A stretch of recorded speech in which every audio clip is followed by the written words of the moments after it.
Berlatih untuk mulai membangun logika ilahi, memiliki pemikiran dan pertimbangan yang terbangun secara sistematis, terstruktur dan valid, sesuai dengan prinsip firman dan pernyataan roh, memang mengasyikkan, walau seringkali membutuhkan waktu. Yakobus 1 ayat yang ke-25. Dengan berlatih membangun logika ilahi tanpa kita sadari, sesungguhnya kita sedang menggali pemahaman yang lebih mendalam dari setiap firman yang Tuhan berikan. Kita kembali menggali sumur-sumur yang pernah digali oleh pemimpin atau bapa rohani kita. Kejadian 26 ayat yang ke-18. Terbangun suatu keyakinan yang kokoh, berfungsi seperti suatu imun tubuh yang memiliki kemampuan untuk menangkal berbagai serangan virus, roh-roh dunia ataupun tipu daya musuh yang sering memanfaatkan berbagai fakta lahiriah dan logika manusiawi untuk menghancurkan kehidupan iman dari orang-orang percaya. Yang pertama, pikiran adalah area peperangan antara dusta musuh dengan kebenaran firman, antara fakta lahiriah dengan pernyataan roh, antara hal-hal yang berdasar pada realita lahiriah dengan hal-hal yang berdasar pada fakta rohani. Daftarnya bisa terus bertambah panjang, tapi pada dasarnya sama. Di area pikiran itulah manusia kita harus mengambil keputusan untuk lebih mempercayai siapa. Kalau kita membiarkan suara musuh terus memanfaatkan berbagai fakta lahiriah, ditambah dengan logika manusiawi yang masih kita miliki, maka kemungkinannya adalah kita akan terus menjalani hidup kita secara manusiawi, duniawi, bahkan kedagingan. Baca, kita dikalahkan melalui tipu muslihat musuh.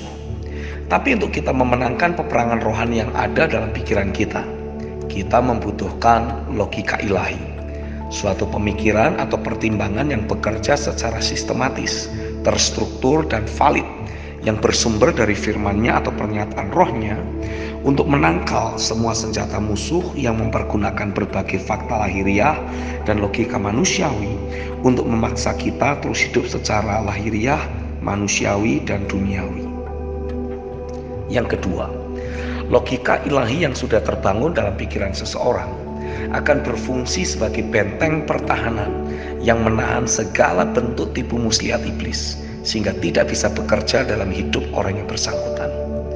Misalkan, saat Roh Kudus menyingkapkan firman dari 1 Korintus 10 ayat 13 kepada seseorang, Alkitab mencatat, pencobaan-pencobaan yang kamu alami ialah pencobaan-pencobaan biasa yang tidak melebihi kekuatan manusia. Sebab Allah setia, dan karena itu Ia tidak akan membiarkan kamu dicobai melampaui kekuatan. Pada waktu kamu dicobai, Ia akan memberikan kepadamu jalan keluar, sehingga kamu dapat menanggungnya. Maka kita bisa mencoba membangun logika ilahi sebagai berikut. Yang pertama, apapun bentuk permasalahan atau pergumulan dan pencobaan yang sedang kita hadapi, semua itu adalah masalah atau pencobaan yang biasa. Tidak ada yang istimewa ataupun berbeda, atau hanya diri kita yang mengalaminya. Yang kedua, apapun masalah atau hal buruk atau pencobaan yang sedang kita alami, tidak akan Tuhan izinkan melebihi kekuatan kita untuk menghadapinya.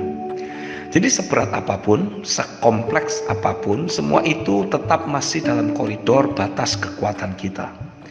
Jadi semua perasaan berat, tidak sanggup lagi, dan lain-lain, itu hanyalah emosi kita yang sedang berteriak, karena zona nyaman dalam hidupnya sedang terusik melalui berbagai peristiwa buruk yang ada.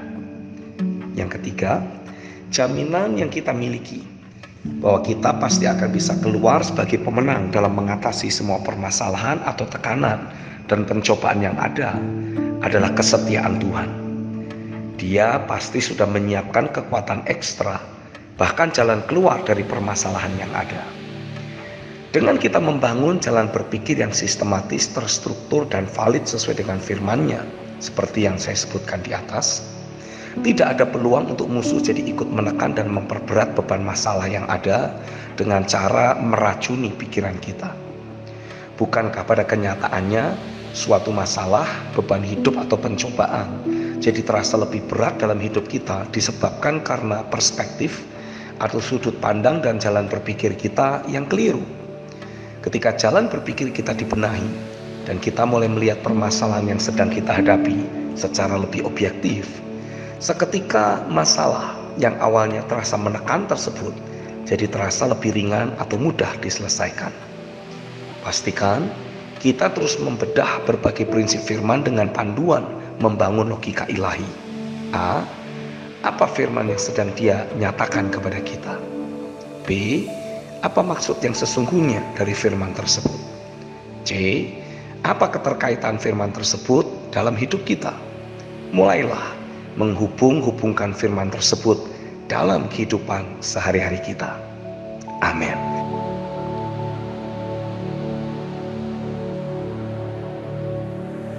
Semakin saya merenungkan prinsip tentang membangun logika ilahi, Roh Kudus makin meneguhkan saya betapa pentingnya logika ilahi tersebut karena akan bekerja dengan prinsip yang sama seperti suatu imun tubuh. Virus ada di mana-mana dan selalu siap untuk menyerang keberadaan kita. Tapi dengan imun tubuh yang kita miliki berfungsi cukup kuat, otomatis berbagai serangan virus yang ada menjadi tidak berarti sama sekali.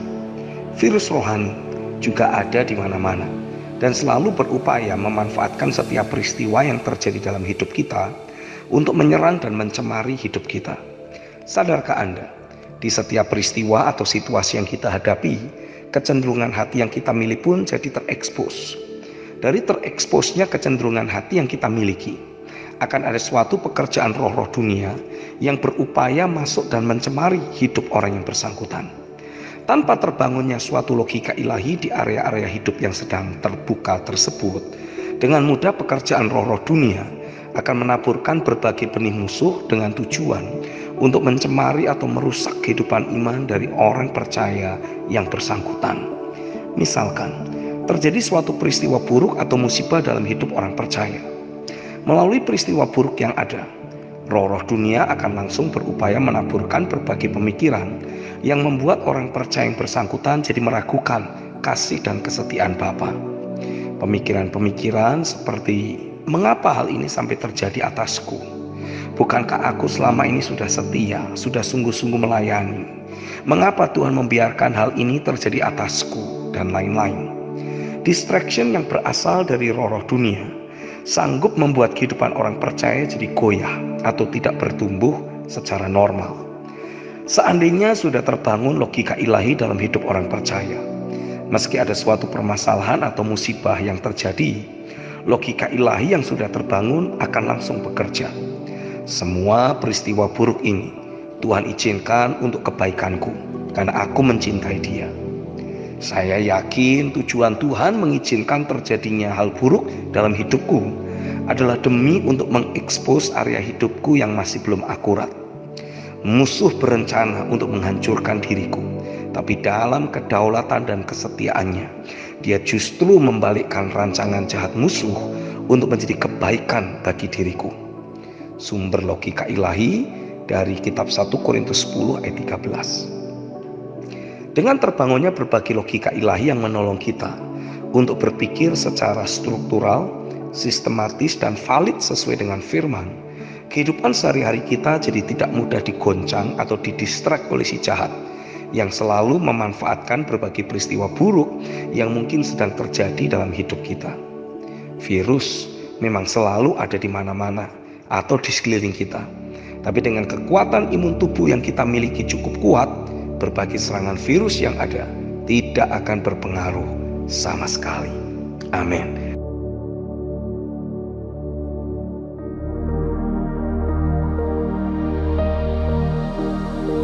Membangun logika ilahi memang tidak akan terwujud dalam semalam, apalagi untuk setiap area hidup kita. Tapi sekali logika ilahi terbangun di suatu area hidup, perubahan yang akan terjadi di area hidup tersebut akan permanen. Roma 12 ayat yang kedua.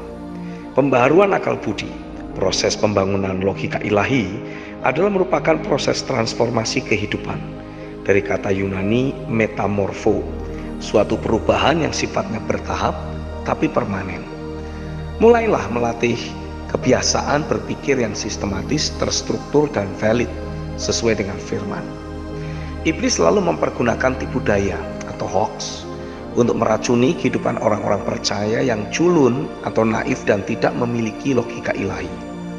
Berbagai fakta lahiriah seringkali dipergunakan oleh musuh untuk mengacaukan dasar keyakinan yang selama ini dimiliki oleh orang-orang percaya, sehingga mereka jadi kehilangan kehidupan iman yang seharusnya menjadi fondasi kehidupan sehari-hari dari setiap orang percaya.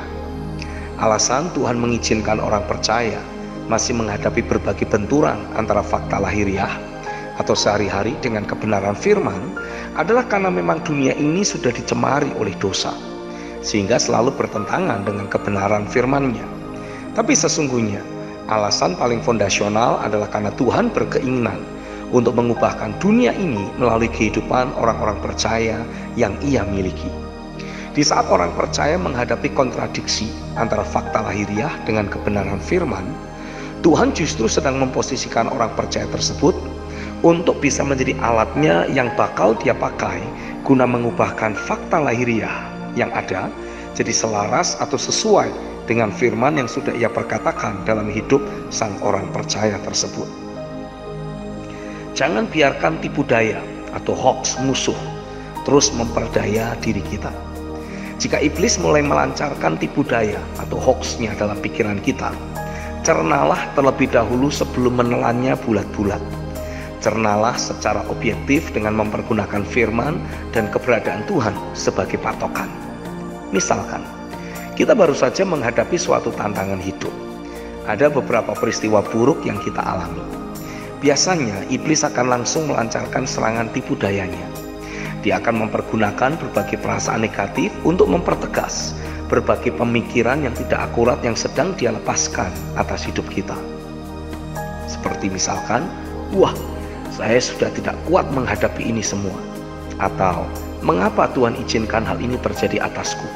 Bukankah selama ini aku sudah setia dalam melayani Tuhan? Dan lain-lain. Di saat kita sedang menghadapi berbagai permasalahan dan ditambah bergejolaknya emosi negatif, adalah sangat mudah untuk menerima atau meyakini berbagai pemikiran atau hoax yang iblis taburkan dalam pikiran kita. Tapi ketika kita sudah membangun logika ilahi, semua pemikiran negatif yang iblis taburkan tersebut akan terpatahkan secara begitu saja.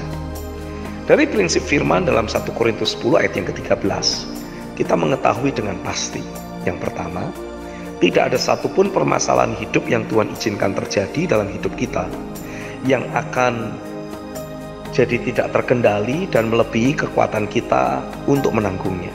Yang kedua, kedaulatan dan kesetiaan Tuhan adalah merupakan jaminan yang memberi kepastian bahwa kita pasti akan sanggup menghadapi permasalahan yang ada dan pasti keluar sebagai pemenangnya. Yang ketiga, dengan kita tetap menggenggam tangan Tuhan, Dia akan terus memberi kekuatan untuk kita menghadapi apa yang harus dihadapi dan sekaligus menuntun atau menunjukkan jalan keluar dari setiap permasalahan tersebut. Dengan terbangunnya logika ilahi seperti di atas, otomatis semua serangan tipu daya atau hoax dari si jahat sama sekali tidak akan memberi dampak atas hidup kita. Sebaliknya, berbagai peristiwa buruk tersebut justru membuat kita sebagai orang percaya jadi makin mati-matian, gila-gilaan dan habis-habisan dalam mengejar Tuhan. Kita mengetahui dengan pasti bahwa satu-satunya solusi dan sumber kemenangan kita adalah Dia sendiri. Adanya permasalahan tidak lain hanyalah sebuah sarana untuk Tuhan menyatakan kemuliaan-Nya dalam hidup kita. Jadi dengan makin terbangunnya logika ilahi dalam hidup orang percaya, mereka jadi terus terkondisikan untuk meresponi semua yang terjadi dalam hidup ini dengan penuh keantusiasan. Melalui berbagai peristiwa hidup yang dijalani, orang-orang percaya jadi memiliki kesempatan untuk A. Bersentuhan dengan hikmat Allah, 1 Korintus 2 ayat 6-7. B. Terkondisikan untuk menikmati dimensi kemuliaan yang memang sudah Bapa sediakan, 1 Korintus 2 ayat yang ke-7. C. Terkondisikan untuk menikmati berbagai penyediaan ilahi yang sudah Bapa persiapkan, 1 Korintus 2 ayat 9-10. D. Terkondisikan untuk mengalami berbagai penyingkapan, impartasi dan manifestasi pekerjaan roh, 1 Korintus 2 ayat 11-12. E.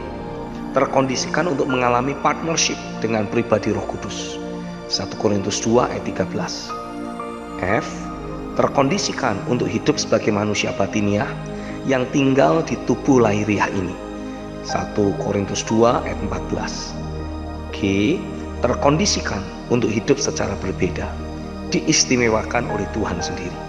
1 Korintus 2 ayat 15-16. Ayo, teruslah untuk bertekun dalam membangun logika ilahi di kehidupan sehari-hari kita. Amin.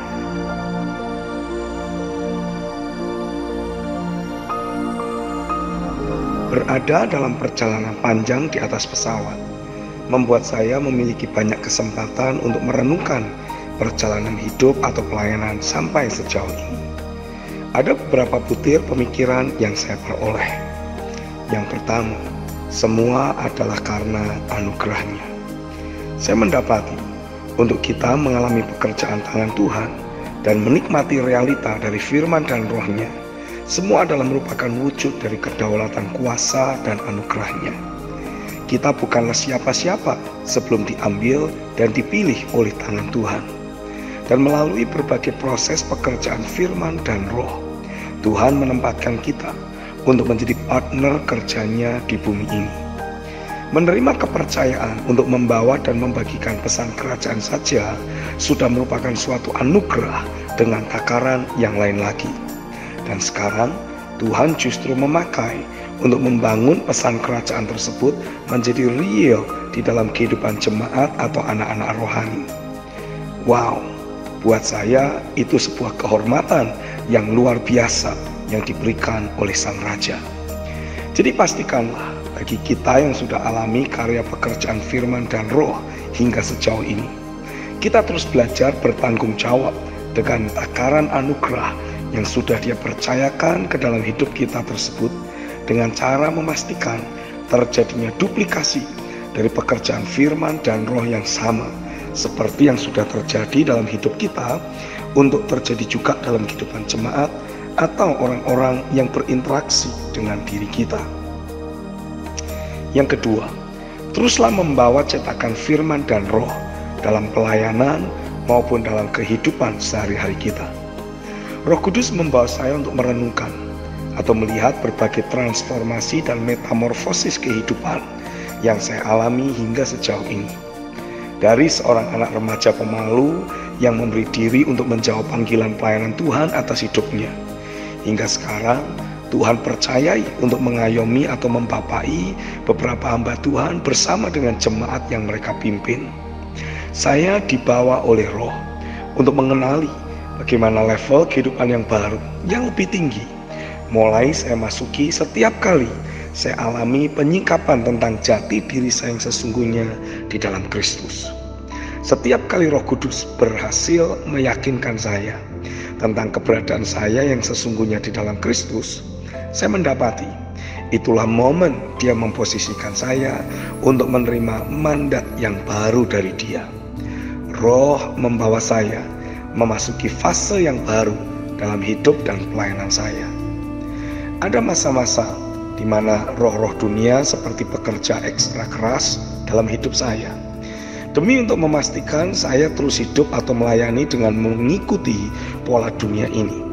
Tapi saya sangat bersyukur mendapati kesetiaan Tuhan yang tidak pernah menyerah atas kehidupan saya yang masih begitu mudah menerima bujukan dari si jahat.